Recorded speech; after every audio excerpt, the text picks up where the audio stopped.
Hey, good morning. It is another time. It's time for another 2-9 Tuesday. Unfortunately, today is Wednesday, and so I missed it by a day. Had a really cool stuff going on yesterday, but it got me.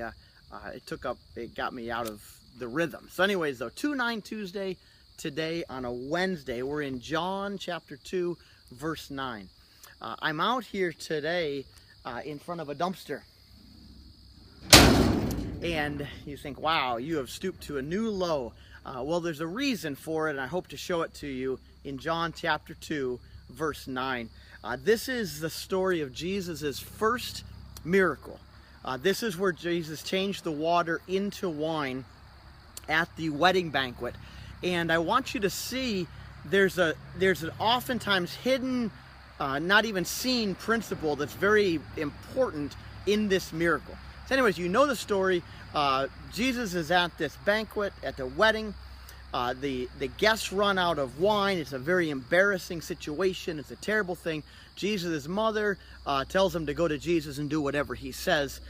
With that, Jesus took the big jugs of water, and as the servants poured them, it turned into wine, and wasn't just wine, it was the best anybody had ever had. But watch this principle. They did this, they poured it, and the master of the banquet tasted the water that had been turned into wine. He did not realize where it had come from, though the servants who had drawn the water knew. And then he went on to say, hey, this is the best wine ever. I want you to see this. The master of the banquet didn't know that a miracle happened. The people who drank the wine didn't know that a miracle happened. So let's say hundreds, maybe even thousands of people were at this banquet. Nobody knew that a miracle had happened except the servants who did what Jesus said. So in what I want you to see here I am with sirens going off, the whole thing. What I want you to see is that the miracle happened, but only the servants knew that it happened. They were the only ones who knew about this miracle. Jesus did his very first miracle, and the only ones who knew about it were the servants who did exactly what he asked them. So what's the principle here? The 2-9 principle today is there's some benefits to being a servant. There's some benefits to doing the work. There's some benefits to doing the menial tasks. There's some benefits to taking the garbage out. There's some benefits for serving the meal.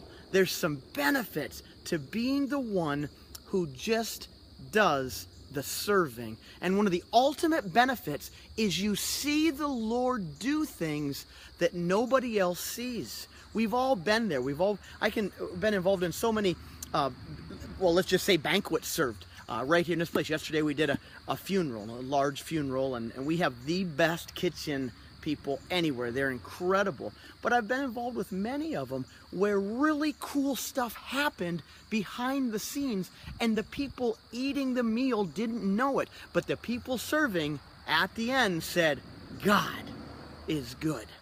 So my challenge for you today is be the servant. 2 reasons. One, it's the right thing to do. Our life should be serving. And secondly, you will see things that nobody else sees, and you'll be in awe of God in a way that other people are not.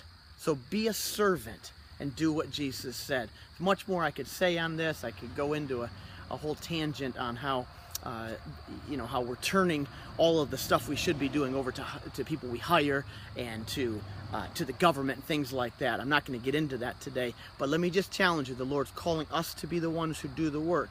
And if you're not doing stuff, you're missing out on the coolest things God could ever have for you. John 2:9, be the servant who sees the miracle. God bless you.